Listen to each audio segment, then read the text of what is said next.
Dre Greenlaw, 15 tackles. He was awesome. 12 solo, 3 assisted, 7 sacks on Matthew Stafford. I thought early on, holding them to 3 on that initial opening drive where the Rams are going through the script and they're running the clock, they're bleeding the clock, to hold them to 3. And look, in this league, you're going to be bend, but don't break.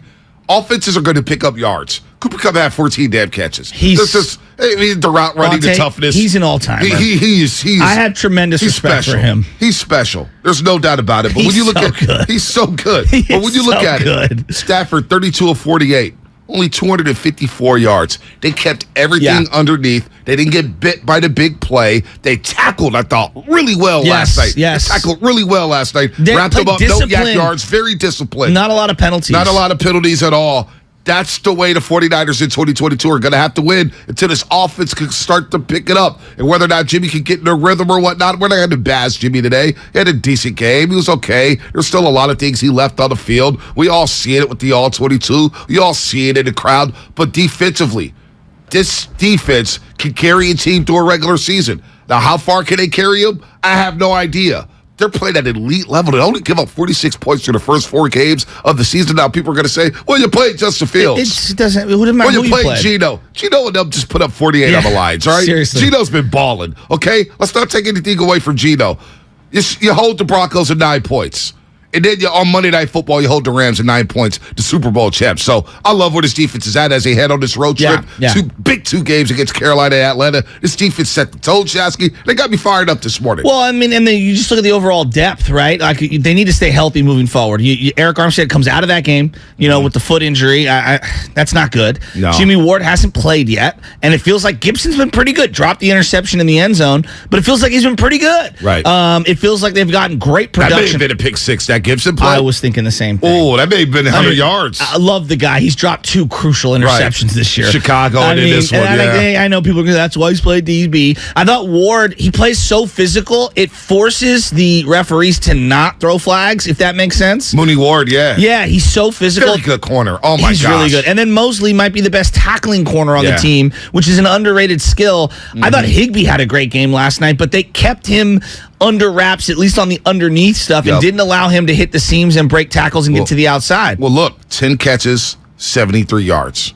That's 7.3 a catch. You take that all day long. But not a lot of yak. No, that's what I'm saying. Yeah. You take that all day long. 7.3. 10 catches for 73 yards. What's going on with Allen Robinson? I thought he would be a better acquisition for them, and it just feels like he don't even get looked at. I didn't even see him yesterday. 2 catches, 7 yards for Allen Robinson. He ran short of the first down on a 3rd and short, and then slipped and fell as he was catching the ball. I don't know. This defense for the 49ers. Even Cooper Kupp, real quick. 14 catches, 122 yards. Everybody said, man, Cooper Kupp, 14 catches. PPR monster, right, in fantasy football. But 8.7 yards a pop. 8.7. As soon as he caught it, tackled. Yes. Boom. Did you see no what explosives. Did you see what they did with him early on in that game? They were isolating him, so they had him in the backfield the way that Debo was doing early, and then you get Greenlaw on him, and they were isolating him. The Niners made an adjustment. They're like, we're not going to fall for that. They did it on the first drive, and then after that, they wouldn't allow Greenlaw to stay on him. They moved to safety or one of the slot. They had Diamador Lenore on him a lot, and I thought Lenore played solid in the nickel. You know what? His second year playing at Oregon. He's coming on. We all forgot about him last year. We saw the OTA videos where he was dominant, and everybody was going crazy, and the Niners got fined for those videos because it was excessive contact. They were playing too physical. And Lenore just got lost. Remember, he had the personal, I think he had a kid midway through the year. He left the team for a week. Just was off. Just wasn't his year. Yeah. Lenore's dude, Sebby Womack III is not playing nickel anymore. Lenore is taking that job. Well, and they blitzed him too a couple times. He's blitzing too on that slot corner blitz. That was a really good one that D'Amico Ryans called. So this defense with Lenore. How many corners swing and miss when the quarterback steps up? He came in hard, and Bosa. He broke down. He broke down and made a play. We've seen some great pass rushers. Bosa's special. I don't know where he stacks up. He's incredible. Yeah, no, he is really. He could have had 10 sacks last night. He's the real deal. Against that offensive line. Hey, look, so good. You said it yesterday. You own the ball out. You want to show the world that you're the defensive player of the year. Last week we saw Micah Parsons on Monday Night Football against the New York Giants and dominate. Yes. When you're on Monday Night Football and Joe Buck and Troy Aikman is in that booth, and you got ESPN Radio, you got Steve Young, you got Jerry Rice, you got a full house at Levi Stadium. It's dust setting. The Blue Angels are coming over. The flyover's coming over. That flyover was awesome. Just unbelievable. That was I felt the stadium shake. It was shaking. What was that plane? I don't know. It was shaking though. It wasn't a blue. It wasn't I don't know what Blue it was. Angel. I don't know, fighter jet. I don't know what the hell it was. Dude, the whole stadium shook. It shook, and I was like, okay, we're here. That was badass. Dun, dun, dun, dun. Yeah. You know what I'm saying? Yes. The fireworks are going crazy. You got to show out on Monday Night Football. You have to show out. Yes, I'm with you. And Bosa showed out. This defense showed out. And now everybody in the league, as we head to Carolina and Atlanta, everybody's saying, okay, through the first quarter of the season, they're tied for first place in the NFC West. You're at 2-2. Yeah. You stabilize the season. This defense travels. Yeah. And this defense will hit you in the mouth. And this defense is going to keep them in a lot of football games to where, Jimmy, all we're asking you is to make a few throws a game. And don't turn the ball over. Well, that was the big thing for me yesterday. He didn't turn the ball over, and there weren't a lot of interceptable passes. And I thought ball security in the pocket was really good. Like, there was the play where Aaron Donald came free release. Yeah, remember that first quarter? Free release. Oh, boy. And I think a week ago, Jimmy gets taken down. Maybe he gets stripped or whatever. And this one, boom, he gets rid of the ball. And I'm glad that they didn't call a intentional grounding there, because I thought that maybe they could. I just thought Jimmy's decision-making, though not perfect, was good enough in this game. Good enough. But here's what I would say with the Niners and watching that game, because the final score doesn't indicate how close that game was. Yeah, they were dominant. They dominated. No, I know they were dominant, but it was still a one-score game. I mean, it was 17-9 in that fourth quarter. Were you a little wheezy? I wasn't. I texted you this. I said, the defense is not going to let this team lose this game. I know. It just The feels defense like they were not big going to lose this momentum game. plays. So we go back to decision-making.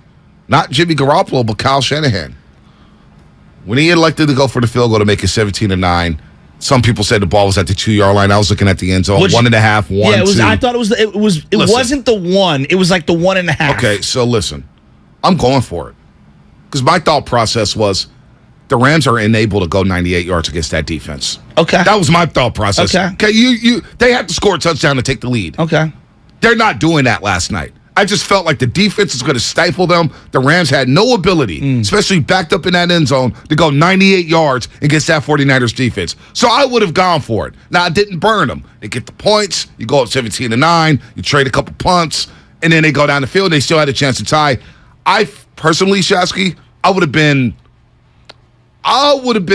shocked if the Rams would have tied that football game last night. I never really feared them tying the football game because of how well that defense was playing. Yeah, I was worried about a big play breaking their back. Well, I was, I mean, like, it was 17-9.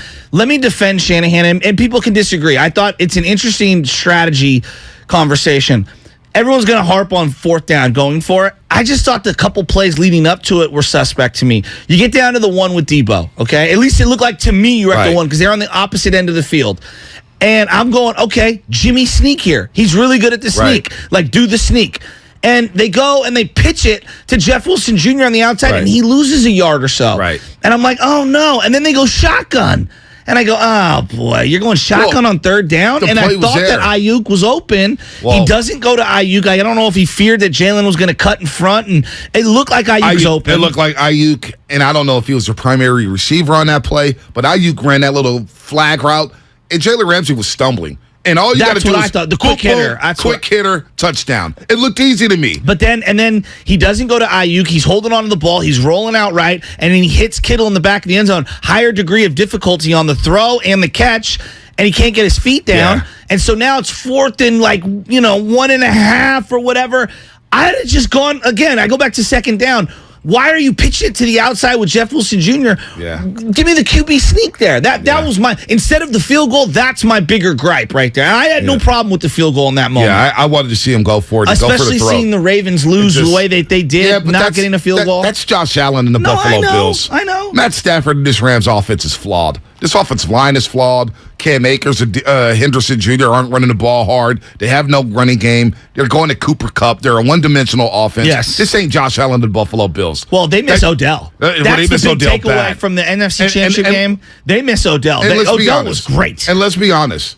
That Ravens defense isn't what the 49ers defense is. No, that's true. They're not even close to what this defense is right now. So that's why I thought, you know what? Go for the throat in the game and freaking go home with Yeah. a win and improve to 2-2. That was my thought process. But you know what? It worked out in the end. The Niners were better on third down, especially on their opening drive. 5-12 overall. Remember last week in Denver, they started 0-for-9 on third down. So I thought third downs, they were a lot better. And Jimmy made throws on that drive. Give him credit with the scripted plays. They made throws. He made a nice couple throws to Jawan Jennings. He saw Ayuk there in that first play for a quick slant. So I'm not mad at Jimmy Garoppolo's performance. Is there things to nitpick with? Absolutely. You can do that with every single quarterback. But there are plays to be made down the football field that Jimmy Garoppolo's going to have to make moving forward if they want to do special things offensively. Just need a couple big plays down the field. Because how many teams are going to be all over these screens moving forward? Well, a lot of them. But let's get to Debo then for a second. I want to play the highlight.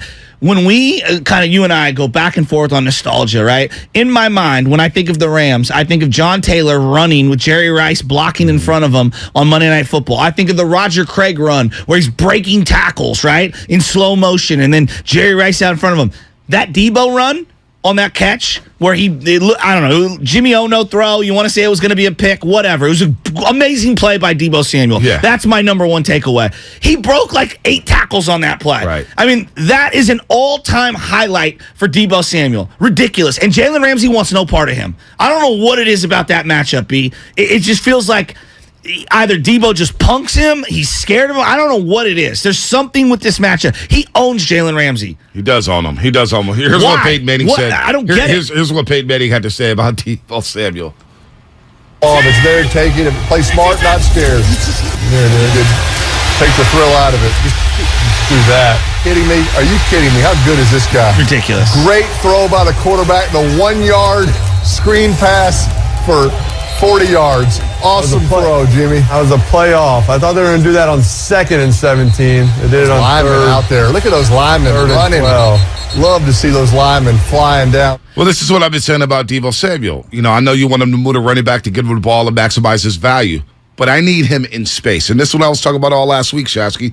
Get him on the perimeter. Let him face DBs in one-on-one situations. I don't need him running against Aaron Donald. Well, early in Bobby the game, Wagner. go back and watch. Early in the game, he lined up at running back, Right. and they got the linebacker matchups that we're Right. looking for Yeah, in but- terms of in the pass game. But they ran him right No into the doubt. teeth of the defense. And well, that's why I'd like And to it's see a not little going play anywhere. action. It's not going anywhere. I thought it was good to get him involved early on, and then they threw that little screen. They had a little play where it looked like a predetermined early screen to Debo. They look No. down to Ayuk. They throw back to Debo, and he still gets 7 or 8 yards. Seeing him touch the ball early in the game like Well, that at all different spots on the field, Well, 2 they're carries. using him like McCaffrey. Yeah, but 2 carries, 2 yards. Scrap the play where he runs into the teeth of the defense. That's not there, Shasky. Get him on the perimeter and get him against DBs. Taylor Ramsey wanted no parts of him. No to doubt. tackle him. No doubt. Taylor Rapp wanted no parts of him on the perimeter. I just think this is who he is. Yeah, but You're you gonna get- use but- him in a but you variety get- of ways. Yeah, you are going to use him in a variety of ways. But isn't it better to get him in space and get him in more one-on-one yeah. matchups on the outside instead of running him in 8-man boxes? But you That can't just seems run- like smart football. But you can't just run that exclusively. You're not Like, you going to gotta run it mix up, exclusively, but know? you got to get him down the field. I'm you not get him mad down the with field the on way dig Shanahan's routes. using him. Yeah, but He's using him perfectly. I don't want to see him play running back anymore. That's where I'm at right now. Okay. That's where I'm at right now. I don't mean to turn up. Yeah. But I don't want to see him running against 7 and 8-man boxes. It's nothing there for him. Well- Defenses are all over it. I mean, I think you have to keep it on. You have to honor them because when you want to go with him in the backfield and then you have linebackers match up against him, you're going to get big time plays. Right, and they had guys wide open, big time plays. Part of the Ayuk early success, they had Debo in the backfield, linebacker and a safety keen on Debo Samuel, which frees up the middle of the field for Ayuk on the little slant on the inside. So, like, even when he's not being utilized in the run game, putting him back there forces the defense to change their setup. So, look, I don't love him getting crushed by 10 guys. I'm with you on that. But you got to kind of use him in a variety of ways to keep teams on their toes. All right, man. We're going to do a lot of things here today. There's going to be a lot of Niners talk. 888-957-9570. Is that the formula for this team to win moving forward? How about that defense? How good is this defense? Where do you have this defense rated at? We were just having a conversation last week about the better defenses, 2011, 2012, 2019. Well, this defense is making its case right now. Hufanga playing like an all-pro. Bosa being Bosa. And where's this Niners offense at? Can we see a little more Kittle? Can we get more Debo in space? What? Can we get a little more Ayuk? Was that offense good enough to win big games down the stretch? Yeah. But hey, You beat the Rams for the 7th straight time in the regular season. That's crazy. I'll take that all day long. I'll take it all day long, and that's what's coming up. Sponsored by Did Lucky Aaron Donald California. play?